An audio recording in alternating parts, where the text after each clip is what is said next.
The French president has pushed an agenda of huge Eurozone changes since taking charge of Paris in May 2017, including introducing a European Minister for Finance, a separate Eurozone budget and parliament.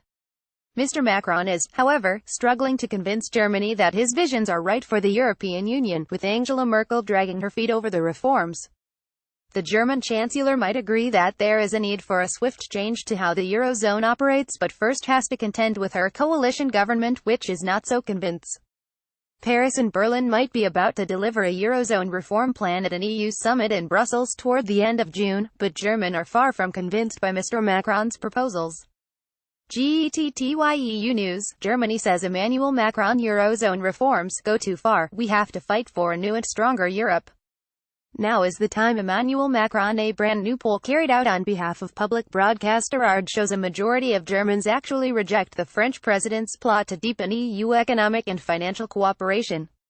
While 82% of the poll's 1,007 participants think Mr. Macron's suggestion of an EU reform is a good thing, he really struggles to carry favor for the more extreme plans. More tellingly, 48% believe Mr. Macron goes too far with his plot to create a more integrated Eurozone, which would ultimately see Germany hand over more money in future bailouts as one of the highest contributors. The scathing poll was released just one day before Mr. Macron was awarded the Charlemagne Prize for his contagious enthusiasm for striving toward further EU integration and cohesion.